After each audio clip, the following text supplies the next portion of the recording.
এটা রবিউল আউয়াল মাস। রবিউল আউয়ালে আমাদের দেশে বিভিন্ন ধরনের বড় বড় বেদাত হয়ে থাকে। সবচেয়ে বড় বেদাত হলো রাসূল সাল্লাল্লাহু আলাইহি ওয়াসাল্লামের নামে আরেকটি ঈদ সেটা তৈরি করা এবং সেটা আবার পালন করা।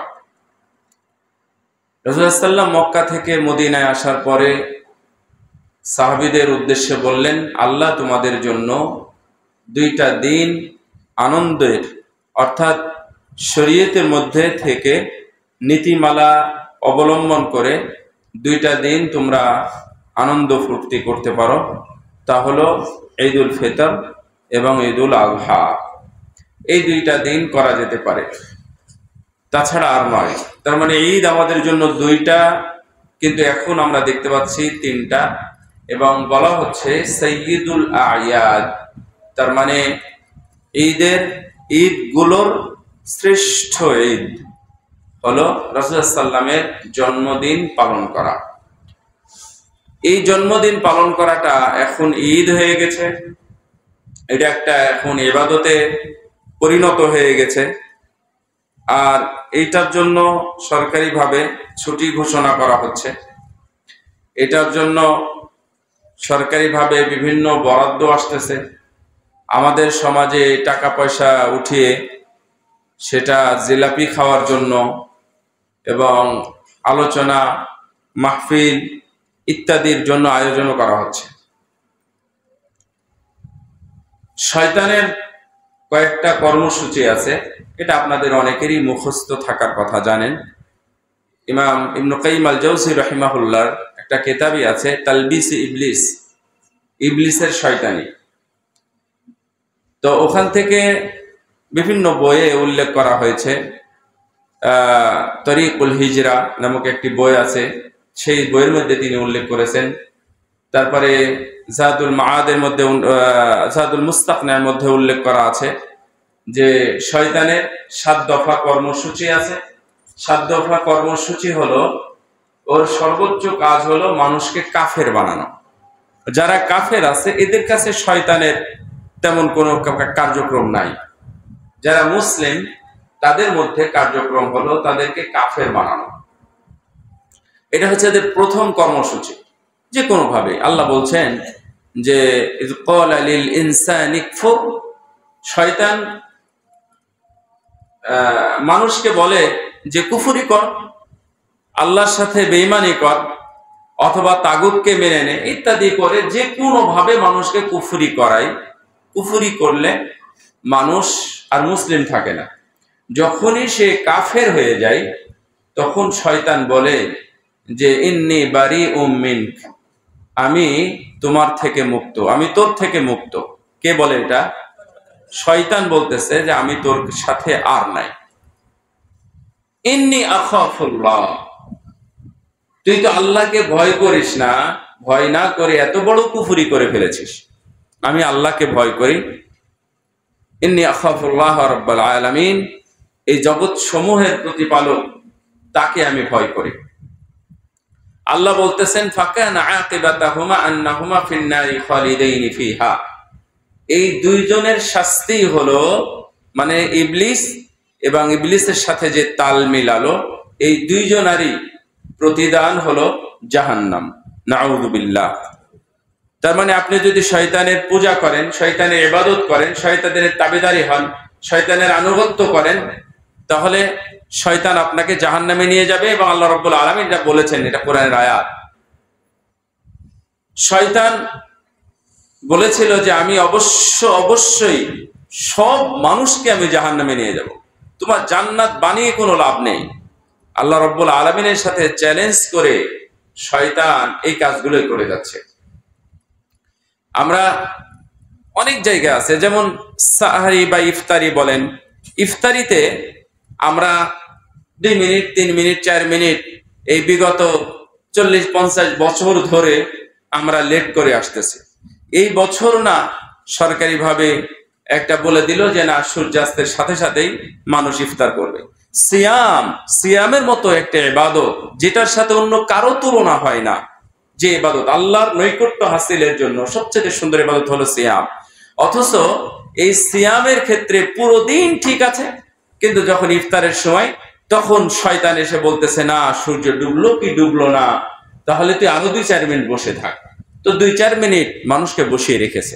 এটা শয়তানের শয়তানি ছাড়া অন্য কিচ্ছু না। মনে রাখবেন, প্রত্যেকটা ইবাদতেই আছে, প্রত্যেকটা ইবাদতেই আছে। আপনি পুরো সালাতে কষ্ট আছে না, গভীর রজনীতে যে আপনি উঠবেন, উঠার পরে আপনি ফজরের সালাতে মসজিদে আসবেন, মসজিদে আসার পরে সালাতের শুরুতে আপনাকে নিয়াত লাগাই দিবে, বলবে যে নিয়াত বল, এখন মুখ দিয়ে বল, বলে আপনার ও ইবাদতটা নষ্ট করবে, ইবাদতটা নষ্ট করে সে আপনার উপর জয়ী হবে। এটা হচ্ছে শয়তানের শয়তানি। আমি বলেছিলাম যে প্রত্যেকটা ইবাদতে আছে। অনুরূপ ভাবে মসজিদে গিয়ে যখন খুতবা চলে তখন অনেকে এসে বসে যায়, এটা শয়তান তাকে বসতে সহযোগিতা করে, প্ররোচনা দেয়। আর অনেক মসজিদে বলে যে খবরদার, খুতবা চলাকালীন সময় আপনারা সালাত আদায় করবেন না। রাসূলুল্লাহ সাল্লাল্লাহু আলাইহি ওয়াসাল্লাম যখন খুতবা দিচ্ছিলেন, এই পৃথিবীর সকল খতিবকেও যদি এক জায়গায় করা হয়, তাহলে এই সব খতিবদের মান মর্যাদা এক জায়গায় করলে রাসূল সাল্লাল্লাহু আলাইহি ওয়াসাল্লামের 1 কোটি ভাগের 1 ভাগও হবে না, তাই না? রাসূলুল্লাহ সাল্লাল্লাহু আলাইহি ওয়াসাল্লাম খুতবা দিচ্ছেন, আল্লাহর নবী বললেন যে কুম ফাসাল্লি, তুমি দাঁড়িয়ে আগে সালাত আদায় করো, তারপরে বসো। বসো কেন? ওঠো, আগে সালাত আদায় করো। খুতবা দিচ্ছিলেন কে? রাসূল সাল্লাল্লাহু আলাইহি ওয়াসাল্লাম। ঠিক এইভাবেই প্রত্যেকটা জায়গাতে শয়তান আমাদের জন্য শয়তানি করে এবং মানুষকে জাহান্নামের দিকে নিয়ে যায়, কারণ ও আল্লাহর কাছে ওয়াদা করে আসছে, এই ওয়াদা তার রক্ষা করতে হবে। আল্লাহ রাব্বুল আলামিনও বলেছেন ইল্লা ইবাদাকাল মুখলাসিন, আল্লাহ রাব্বুল আলামিন উল্লেখ করে দিয়েছেন, শয়তান এটা বলেছিল এবং আল্লাহ রাব্বুল আলামিন এটা আশাবাদী। আল্লাহ রাব্বুল আলামিন এটা জানেন, যারা তাওহীদপন্থী, যারা মুখলেস, শয়তান তাদেরকে প্ররোচনা দিতে পারবে না। পারবে? ইনশাআল্লাহ। আপনাদেরকে পারে নাকি? না। কোরআন এবং সহিহ সুন্নাহ আছে, আপনি মানে যথাসাধ্য চেষ্টা করবেন শয়তান যেন আপনার সাথে শয়তানি না করে। তো অন্যতম একটা কাজ হলো তারা কাফের বানায়, শয়তান মানুষকে কাফের বানায়। দ্বিতীয় যে কাজটা করে, কাফের বানাতে পারে না যখন, তখন মানুষকে ভালো কিছু করিয়ে দিন থেকে দূরে সরিয়ে দেয়, তা হলো বিদআত করায়। আমি 7টাই বলতেছি না, আমি জাস্ট 2টাই বলা উদ্দেশ্য, তারপর আমি এক নাগাড়ে বলে গেলে 7টা আপনাদের মনে রাখতে পারবেন, অনেকেই বলতে পারবেন। তো 2 নাম্বার হলো মানুষকে বিদআত করায়। আর বিদআতটা কি? ভালো কাজ। বিদআতটা কি? ভালো কাজ, অর্থাৎ এটাকে হাসান। সব বিদআতই মূলত ভালো, অর্থাৎ যারা শরীয়তের মধ্যে কাজগুলো করে। রাসূল সাল্লাল্লাহু আলাইহি ওয়াসাল্লামের জন্মদিন পালন করা, আমি রাসূলের উম্মাত, আমার একটা অধিকার নাই রাসূলের জন্মদিন পালন করব, একটা কেক কাটবো, এটা কেমনে হয় যে এটা খারাপ বা ইত্যাদি? এটা রাসূলের মহব্বতের বহিঃপ্রকাশ। এই জন্য শয়তান এটা দেখিয়ে দিচ্ছেন যে এটা ভালো কাজ। আল্লাহ বলছেন ফাযায়্যানা লাহুমুশ শাইতানু আ'মালাহুম, শয়তান এই কাজগুলো তোমাদের সামনে ভালোভাবে উপস্থাপন করে। নাউযুবিল্লাহ। তার মানে এটাই মানুষ ভালোভাবে করে। দেখেন বেদাত, এই যে আপনি গুটি চালাচ্ছেন, তসবিহ দিয়ে হাত টিপতেছেন না, সুবহানাল্লাহ আলহামদুলিল্লাহ বলতেছেন, সুবহানাল্লাহ আলহামদুলিল্লাহ কত সুন্দর ভালো ইবাদত, তো আমি শুধু গুনাতে সাহায্য নিচ্ছি, তাহলে এটা তো ভালো কাজ, অনেক ভালো কাজ। রাসূলুল্লাহ সাল্লাল্লাহু আলাইহি ওয়াসাল্লামের নামে আমি দরুদ পড়তেছি, দরুদ পড়া ভালো কাজ। আমি সবাইকে নিয়ে সংঘবদ্ধ হয়ে সম্মিলিতভাবে আমি মিলাদ পড়তেছি, তাহলে এটা দরুদ পড়তেছি, তাহলে এটা খারাপ কাজ হবে কেন? প্রত্যেকটা জায়গায় শয়তান আমাদেরকে ইবাদত নষ্ট করে দিচ্ছে। ভাইরা আমার, আমি ছোট্ট কথাটাই বলবো যে আপনারা বিদআত থেকে সাবধান থাকবেন। আমি অন্য বিষয়ে আলোচনা করতে চেয়েছি আজকে, তা হলো আমাদের সমাজে, আমাদের জীবনে কোরআনের কিছু প্রভাব। এই বিষয়টা আমি আলোকপাত করবো ইনশাআল্লাহ, যতটুকু পারি কথা বলবো, কারণ বেদাত নিয়ে আলোচনা খুব বেশি হয় এবং আপনারাও মোটামুটি আলহামদুলিল্লাহ বুঝেন যে 12 রবিউল আউয়াল বেদাত, এটা পালন করা বেদাত। রাসূলুল্লাহ সাল্লাল্লাহু আলাইহি ওয়াসাল্লামের জন্ম এই দিন হয় নাই। রাসূলুল্লাহ সাল্লাল্লাহু আলাইহি ওয়াসাল্লামের জন্ম হয়েছিল 9 রবিউল আউয়াল সোমবার ফজরে। রাসূলুল্লাহ সাল্লাল্লাহু আলাইহি ওয়াসাল্লামের মৃত্যু হয়েছিল 12 রবিউল আউয়াল সোমবার ফজরে। এই সকালে মৃত্যু হয়েছিল। আজকের দিনটা হলো মৃত্যু দিবস। রাসূলুল্লাহ সাল্লাল্লাহু আলাইহি ওয়াসাল্লামের জন্য আমাদের কান্না করা উচিত।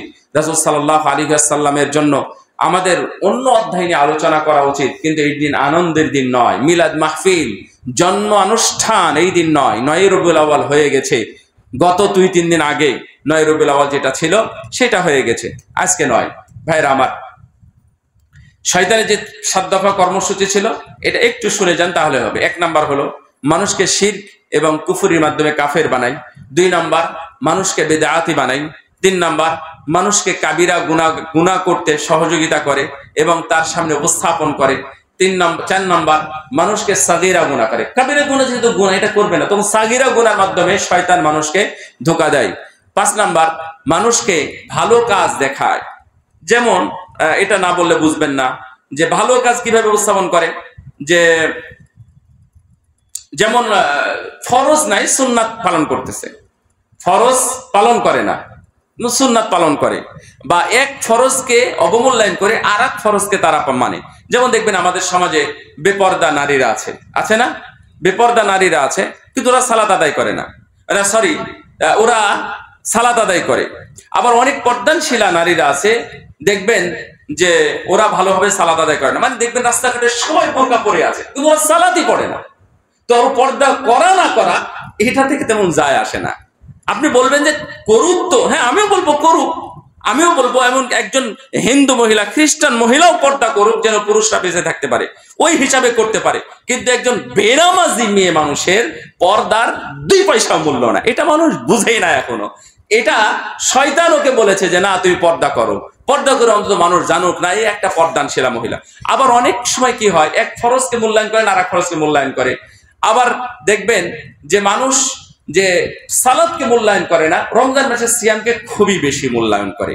আবার রমজান মাসকে মূল্যায়ন করে বটে, 5 ওয়াক্ত সালাতে তেমন কোনো খবর না থাকলেও ও তারাবিতে গিয়ে সালাত আদায় করে। এটা হচ্ছে শয়তানের শয়তানি, এটা শয়তান প্ররোচনা দিয়ে এক কাজ থেকে আর এক কাজকে বেশি মূল্যায়ন করে।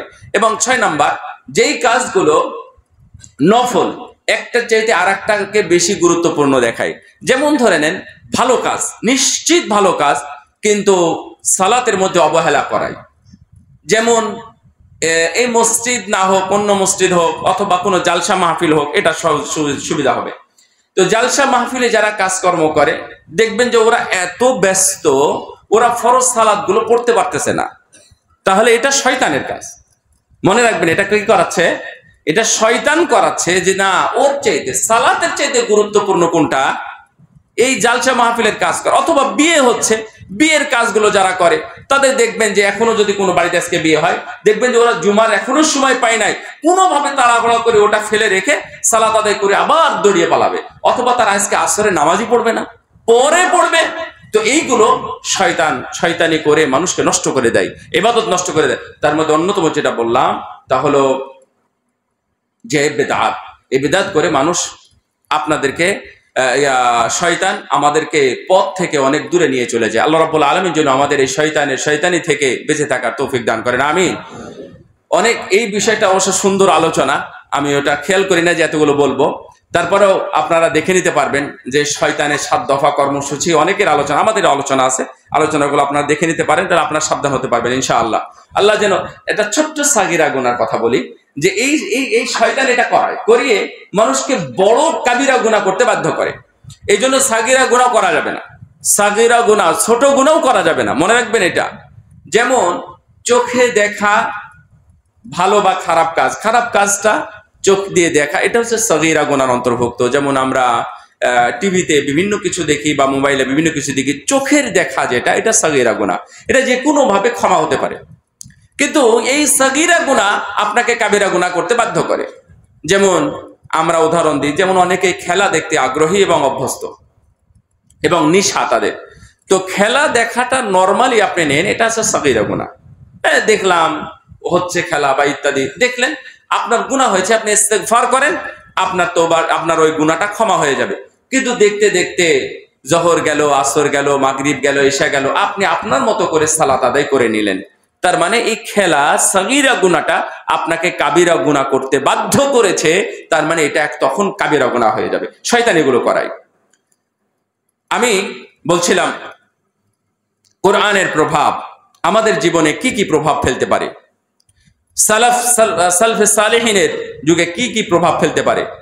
আমরা অনেক সময় হাসপাতালে যাই, এখান থেকেই মূলত আমার আজকে উদ্ভাবন, যে আসলে মানুষ আমরা অসুস্থ হই, তো অসুস্থ হলে আল্লাহর কাছে আমরা কে কতটুকু বলি, আল্লাহর কাছে কে কতটুকু রুজু হই, ফিরে যায়। আমরা শুধু অসুস্থই বলি, কিন্তু এই অসুস্থতার মধ্যে আল্লাহ রাব্বুল আলামিন আমাদের জন্য কি রেখেছেন সেটা আমরা অনেকে খেয়াল করি না। আল্লাহ বলছেন, ইয়া আইয়ুহান নাস ক্বাদ জাআতকুম মাউইযাতুম মির রাব্বিকুম ওয়া শিফাউল লিমা ফিস সুদূর ওয়া হুদা ওয়া রাহমাতুল লিল মুমিনিন।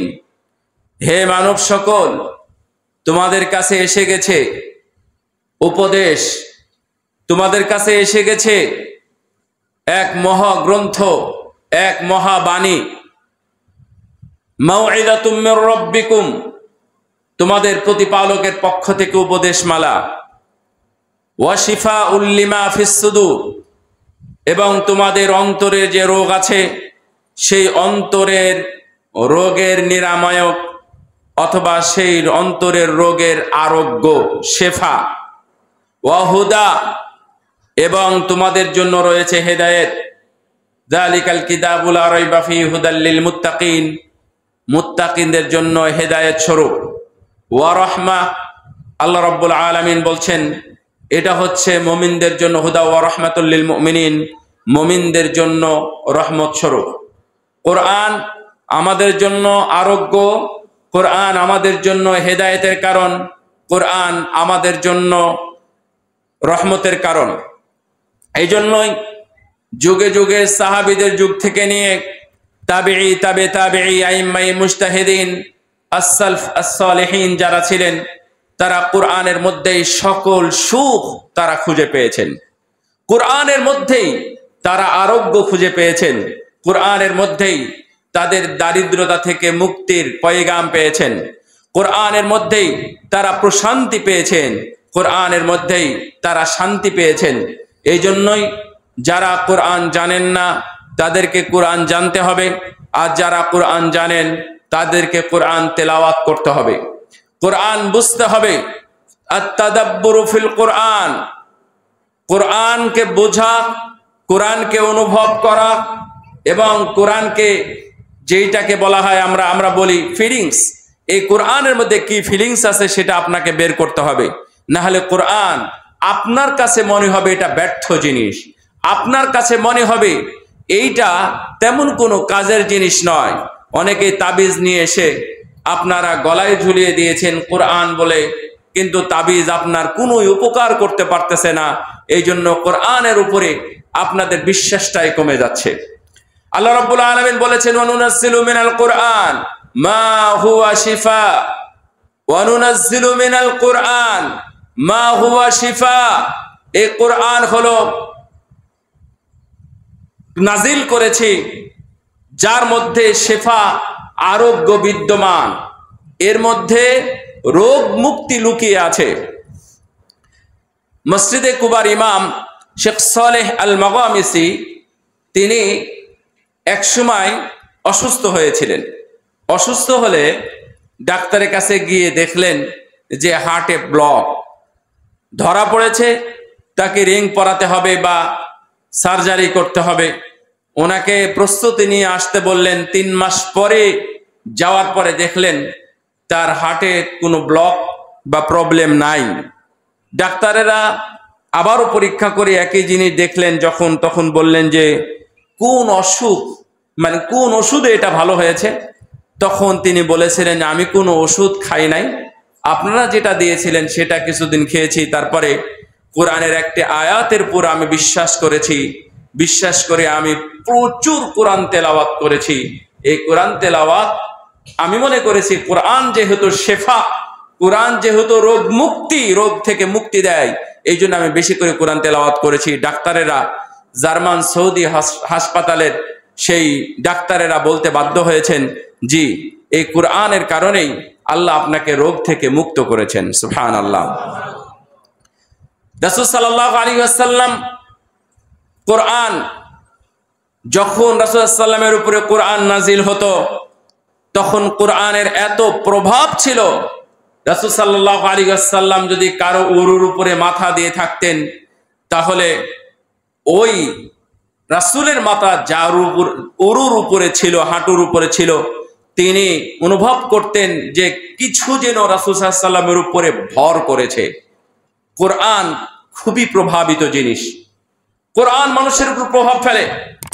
আবু বকর রাদিয়াল্লাহু তাআলা আনহু যখন কোরআন পড়তেন তখন কুরাইশদের মানে জমজমাট অবস্থা ছিল। তখন যারা যা বলতো তাই হয়ে যেত। কিন্তু আবু বকর রাদিয়াল্লাহু তাআলা আনহু যখন কোরআন তেলাওয়াত করতেন, ওই কাফের মুশরিকরা, শত্রুরা এসে লুকিয়ে লুকিয়ে আবু বকর রাদিয়াল্লাহু তাআলা আনহুর যে মসজিদ ছিল সেই মসজিদের পাশে দাঁড়িয়ে দাঁড়িয়ে তারা কোরআন শুনতো। সালাতের মধ্যে দাঁড়িয়ে আবু বকর রাদিয়াল্লাহু তাআলা আনহু কোরআন পড়তে পড়তে কেঁদে বেহুশের মতো হয়ে যেতেন, এত বেশি কোরআন পড়তেন। উমর রাদিয়াল্লাহু তাআলা আনহু ওনাকে এই কোরআনের মাধ্যমেই আল্লাহ রাব্বুল আলামিন এই দ্বীন ইসলামের মধ্যে ঢুকিয়েছেন। উনি কোরআনের বাণী শুনেই ওনার সব কিছু পরিবর্তন হয়ে গিয়েছিল। না, এটা অন্য কোনো বাণী নয়, এটা সত্যি, এটা ঐশী বাণী হবে, এটা ওহীর বাণী হবে। উনি ইসলামে আসতে বাধ্য হয়েছিলেন। রাসূল সাল্লাল্লাহু আলাইহি ওয়াসাল্লামের কাছে খোলা তরবারি নিয়ে রাসূল সাল্লামের কাছে যখন আসলেন তখন সবাই মনে করেছিল যে কিছু একটা ঘটনা ঘটবে, কিন্তু উনি কোরআন শুনে অলরেডি পরিবর্তন হয়ে গেছে এবং তার উপর প্রভাব ফেলেছে। ওসমান রাদিয়াল্লাহু তাআলা আনহু অন্য কোথাও প্রশান্তি এবং সুখ না পেলেও কোরআন তেলাওয়াত করে সুখ পেতেন, প্রশান্তি পেতেন। যখন চারিদিকে তার বিরুদ্ধে তাকে মসনদ থেকে নামানোর জন্য মিছিল হচ্ছে, মিটিং হচ্ছে, বৈঠক হচ্ছে, ঠিক তখন উনি প্রশান্তির সাথে বসে বসে আল্লাহর কোরআন, এই কালাম উনি তেলাওয়াত করছিলেন। প্রত্যেকটা স্তরে আলী রাদিয়াল্লাহু তাআলা আনহু যখন অসুস্থ হতেন, আলী রাদিয়াল্লাহু তাআলা আনহু কাউকে বলতেন তুমি তেলাওয়াত করো। রাসূল সাল্লাল্লাহু আলাইহি ওয়াসাল্লাম আব্দুল্লাহ ইবনে মাসউদ রাদিয়াল্লাহু তাআলা আনহুকে বললেন, আব্দুল্লাহ তুমি একটু তেলাওয়াত করো। তো আব্দুল্লাহ ইবনে মাসউদ রাদিয়াল্লাহু তাআলা আনহু বললেন, ইয়া রাসূলুল্লাহ আমি তেলাওয়াত করব। দুইটাই বর্ণনা আছে, আব্দুল্লাহ ইবনে মাসউদ এবং উবাই ইবনে কাব রাদিয়াল্লাহু তাআলা আনহুমা দুইজনের ব্যাপারে আছে।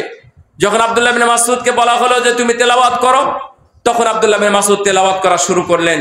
আব্দুল্লাহ ইবনে মাসউদ দেখলেন আমি তেলাওয়াত করছি আর রাসূল সাল্লাল্লাহু আলাইহি ওয়াসাল্লাম তার দুই চোখ বেয়ে অঝোর ধারায় তিনি পানি বর্ষণ করতেছেন, অশ্রুপাত করতেছেন।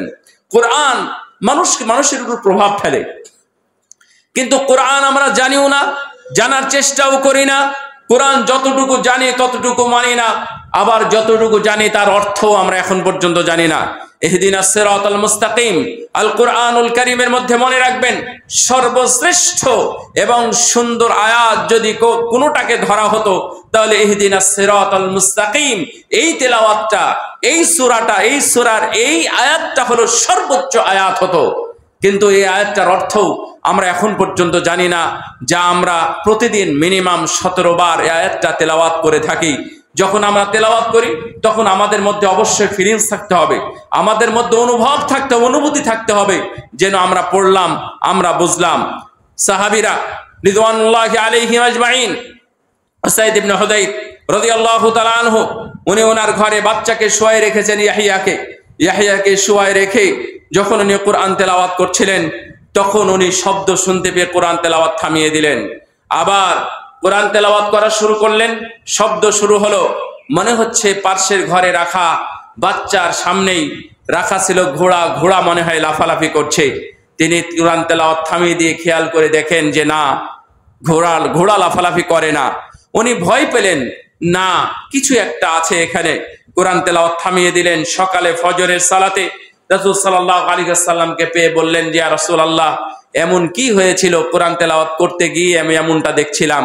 আল্লাহর নবী বললেন, তোমার কোরআন তেলাওয়াত শুনে কোরআনের প্রভাবে আল্লাহ রাব্বুল আলামিনের পক্ষ থেকে ফেরেশতা নাজিল হচ্ছিল, তারা উঠানামা করতেছিল, এই শব্দ আল্লাহ তোমাকে শুনিয়েছেন। সুবহানাল্লাহ। তুমি যদি তেলাওয়াত করতে থাকতে, তেলাওয়াত যদি বন্ধ না করতে, তাহলে ফজর সকাল হয়ে যেত, ফেরেশতারা ওইভাবেই উঠানামা করত। এই আরববাসী দেখতো, আরবের মানুষ দেখতো ফেরেশতা কেমন জিনিস। সুবহানাল্লাহ। এটা হলো কোরআনের প্রভাব। ভাইয়েরা আমার, আমি আপনাকে কোরআনের প্রভাব হয়তোবা তেমনটা বুঝাতে পারবো কিনা আমি জানি না। কোরআনের প্রভাব অনেক। আবু বকর ইবনে আইয়াশ রাহিমাহুল্লাহ উনি যখন মারা যাচ্ছেন তখন ওনার বোন বসে বসে কাঁদতেছেন। তখন তিনি বলতেছেন, আবু বকর ইবনে আইয়াশ রাহিমাহুল্লাহ, যে তুমি কাঁদো কেন? তুমি ওইদিকে চেয়ে দেখো, বা ফলকের দিকে চেয়ে দেখো, বা ওইদিকে চেয়ে দেখো, তোমার ভাই কতবার কোরআন খতম করেছে।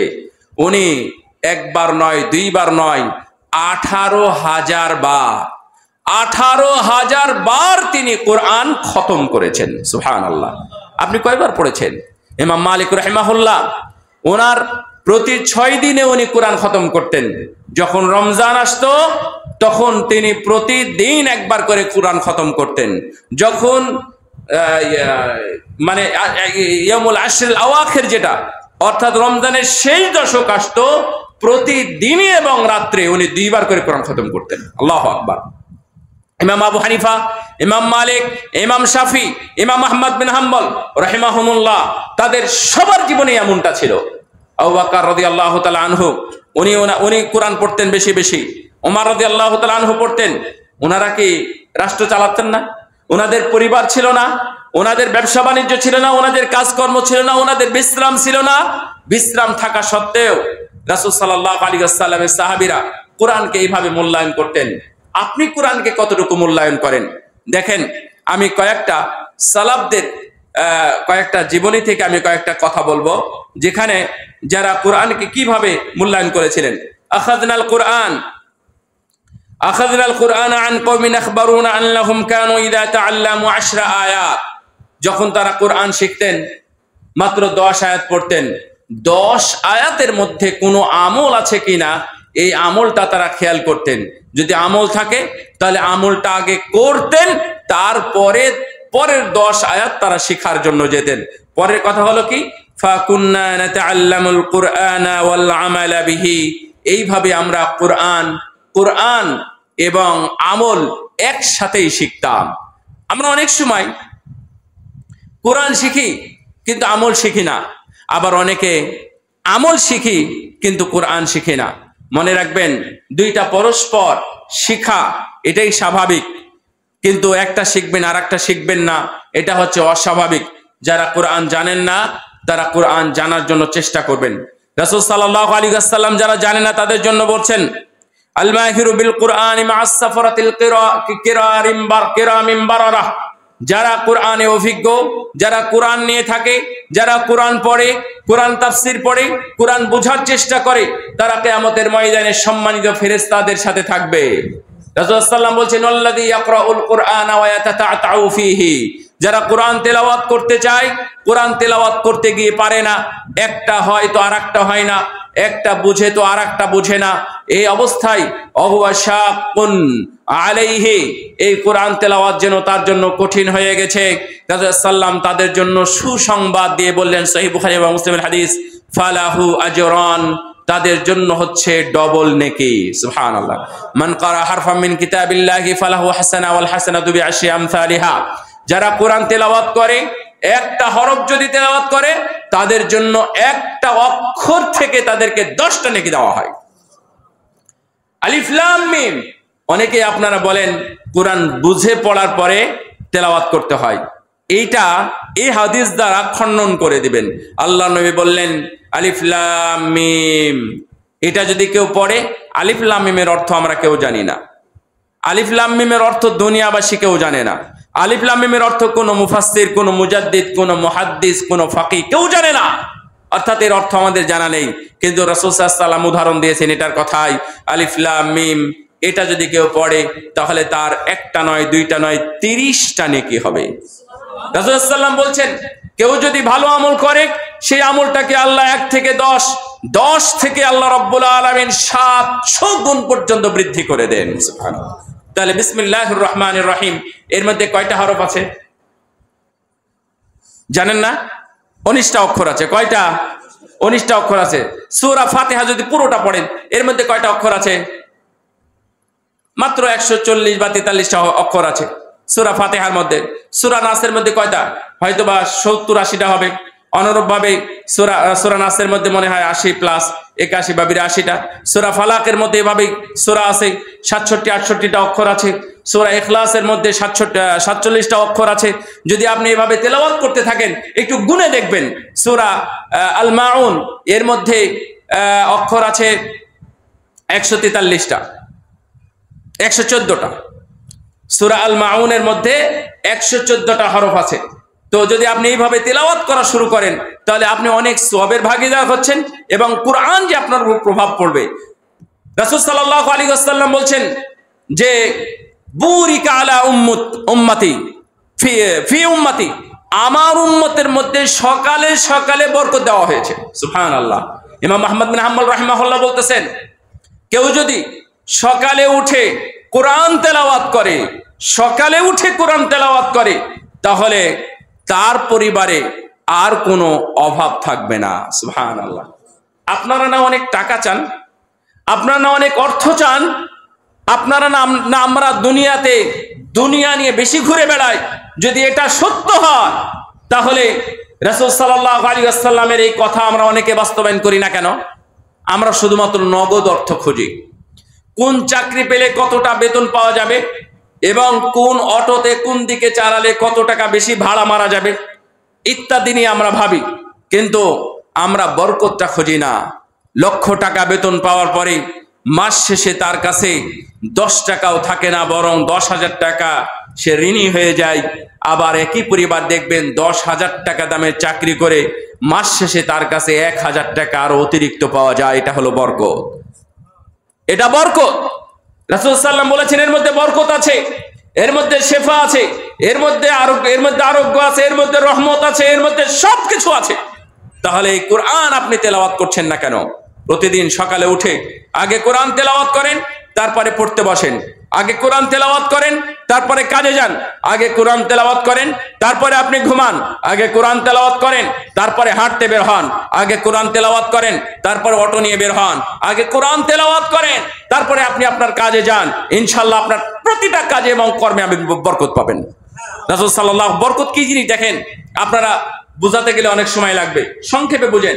সেই বুখারীর হাদিস, রাসূল সাল্লাল্লাহু আলাইহি ওয়াসাল্লাম বললেন যে শোনো, প্রতিদিন ঘুমাও, ঘুমানোর সময় সুবহানাল্লাহ 33 বার, আলহামদুলিল্লাহ 33 বার, আল্লাহু আকবার 34 বার বলো।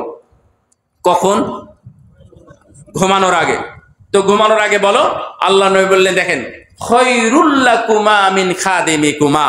ফাতেমা এবং আলী রাদিয়াল্লাহু আনহুমা তাদের দুইজনকে বললেন, একজন মেয়ে আর একজন চাচাতো ভাই এবং মেয়ের জামাতা, এই দুইজনকে বলতে গিয়ে বললেন যে তোমাদের খাদ্দামার প্রয়োজন নাই, দাসীর প্রয়োজন নাই, ঘুমানোর সময় তোমরা এটা পড়বে তাহলেই হবে।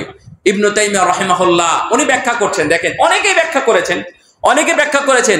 ইবনে তাইমিয়া রাহিমাহুল্লাহ ব্যাখ্যা করছেন যে কোনো মানুষ যদি ঘুমানোর সময় এটা পড়ে ঘুমায়, তাহলে একজন দাসীতে সকালে উঠে যত কাজ করতে পারবে, বাড়ির মালিক ততগুলো কাজ করতে পারবে, তার কোনো সমস্যা হবে না। সুবহানাল্লাহ। আমার কথা যদি বুঝেন, না হলে বুঝবেন, না হলে পরে বুঝবেন।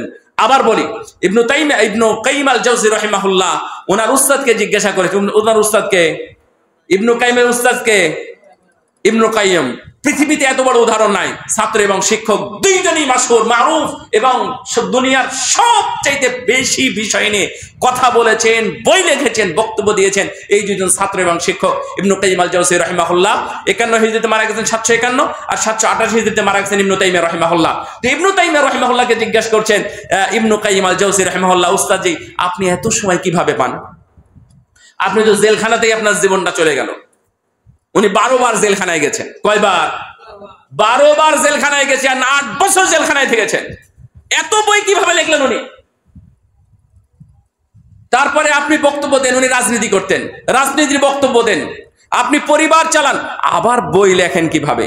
তখন উত্তর দিয়েছিলেন, প্রতিদিন ঘুমানোর সময় আমি এই আমলটা করে থাকি। এই আমল করার ফলে আমি সকালে উঠে অনেক বেশি কাজ করে ফেলি, তাও দেখি সময়ই আমার ফুরায় না। সুবহানাল্লাহ। আপনি কোনোদিন যদি বাস্তবে দেখবেন যারা ফজর পরে কামলারা কাজে যায়, ওরা দেখবেন 9-10টার দিকে কাজ করে ফুরায় চলে আসবে, অনেক কাজ করে চলে আসবে। আর যারা 7টা-8টার দিকে কাজে যায়, ওরা জোহরের আজান পর্যন্ত কাজ করে, তা ওই পর্যন্ত তাদের কাজ মিটে না, তাদের কাজ হয় না, সময় পায় না। আজান দিল, যায় বাড়ি যায় সালাত আদায় করতে হবে। এইভাবে মনে রাখবেন, বরকত অন্য জায়গায় আছে। আমি আরো অনেক উদাহরণ দিতে পারতাম। অনুরূপ ভাবে আমিও আপনাদেরকে বলতেছি, কোরআন আপনাকে খাবার দিবে না, কোরআন আপনাকে খাবার দিবে না। রাসূল সাল্লাল্লাহু আলাইহি ওয়াসাল্লাম বলেছেন, ওয়ান্নাকুম তাতাওয়াক্কালুনা আলাল্লাহি হাক্কা তাওয়াক্কুলিহি লা রাযাকাকুম কামা ইয়ারযুকুত তায়রা তাকদু খিমাসান ওয়া তারুহু বিতানা। তুমি যদি আল্লাহর উপর ভরসা করার মতো ভরসা করো, যেমন ভরসা করা উচিত এমন যদি তোমরা ভরসা করতে, তাহলে অবশ্যই আল্লাহ তোমাদের রিজিকের ব্যবস্থা করে দিতেন। যেমন একটা ক্ষুধার্ত পাখিকে প্রতিদিন সেই পাখিগুলোকে আল্লাহ খাবারের ব্যবস্থা করে দেন। সুবহানাল্লাহ।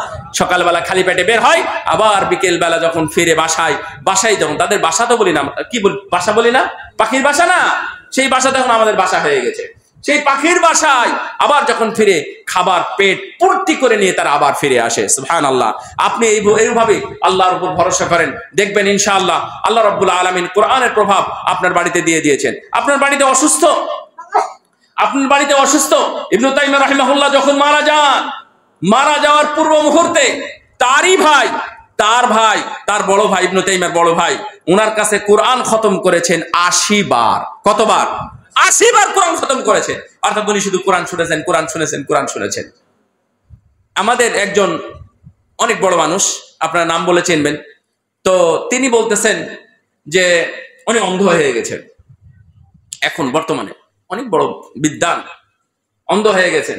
তো উনি বলছেন যে আমি কোরআন শুনি আর পড়ি, কারণ আমি যখন পড়ি তো কোরআন তো বেঁধে যায়, এটা বুঝতে পারি না, তো কি করি, কোরআন চলতে থাকে, আমিও পড়তে থাকি এবং কোরআন শুনতে থাকি। তো আমি চেষ্টা করতেছি যে হিসাব করে দেখলাম প্রতি 36 ঘন্টায় আমি এখন একবার করে কোরআন খতম করতে পারতেছি। সুবহানাল্লাহ। এখন এটা চলমান কথা আমি আপনাদের সামনে উপস্থাপন করলাম। তাহলে ওনাদেরও অনেক কিছু আছে, ওনাদের ফ্যামিলি আছে, সবকিছু করতে হয়, করার পরে এগুলো মেনটেন করেন, এগুলো শোনেন। আপনারা কি মনে করেন রাসূল সাল্লাল্লাহু আলাইহি ওয়াসাল্লাম পুরো রাত সালাত আদায় করেছেন? ওনার স্ত্রী ছিল, রাসূল সাল্লামের কাজকর্ম ছিল, রাসূল সাল্লাম রাজত্ব দেখতেন, সবকিছুর পরেও পুরো রাত দাঁড়িয়ে সালাত আদায় করতেন কিভাবে? এইগুলো বরকত বিভিন্ন ভাবে আল্লাহ রাব্বুল আলামিন তার উপর দিয়েছেন। ভাইরা আমার, দেখেন উনি বলতেছেন কানা উরওয়া ইবনে যুবাইর ইয়াকরাউ আরবাউল কুরআন কুল্লা ইয়াউমিন ফিল মুসহাফ, প্রতিদিনই 7-8 পারা করে কোরআন তেলাওয়াত করতেন এবং রাত্রে আবার উনি কিয়ামুল লাইল করতেন। তবে উনি শুধু একদিন কোরআন খতম করতে পারেন নাই, যেই দিন তার পা কেটে ফেলা হয়েছিল, পচে গিয়েছিল, পচে নষ্ট হওয়ার কারণে তার পাটা করাত দিয়ে কাটা হয়েছিল, অনেক কষ্টে ছিলেন, শুধু একটা দিনই তিনি কোরআন খতম করতে পারেন নাই। মানে দিনের বেলা 7-8 পারা পড়তেন আর রাত্রে পুরোটা খতম করে ফেলতেন। এটা তার প্রতিদিনের রুটিন ছিল, কোরআন দিয়ে তারা জীবনযাপন করতেন।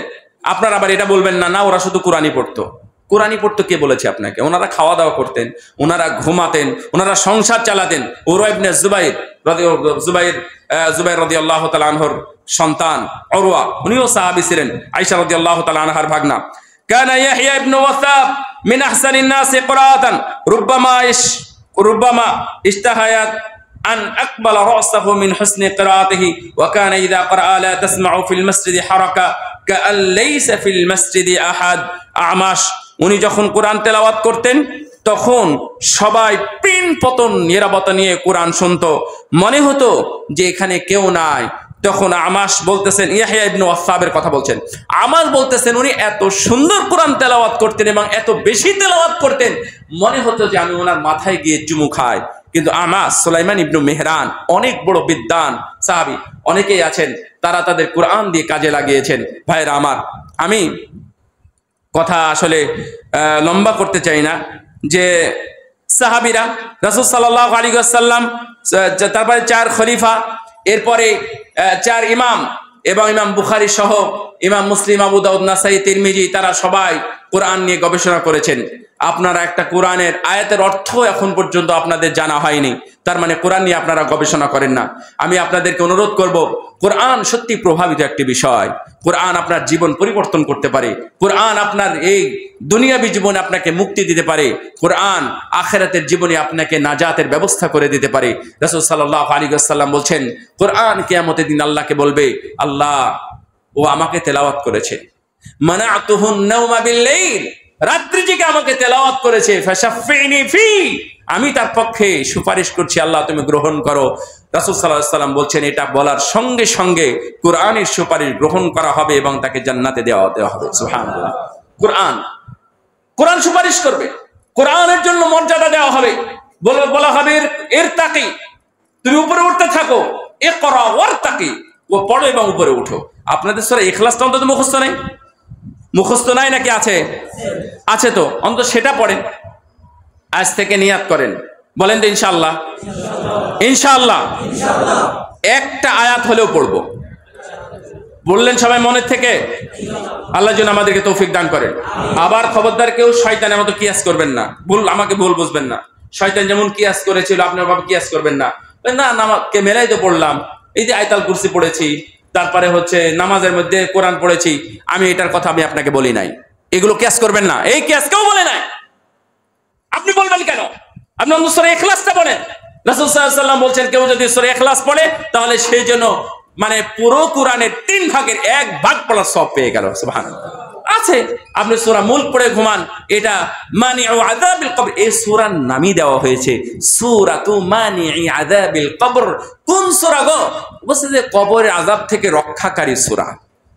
সূরা আরো আইতা বুঝেন, সূরা আল মাউন, এই সূরার নাম আছে, এই সূরার নাম হচ্ছে সূরা ইয়াতিন। কোনদিন শুনেন নাই মনে, আমি জানি না। এই সূরার নাম হচ্ছে সূরা ইয়াতিন।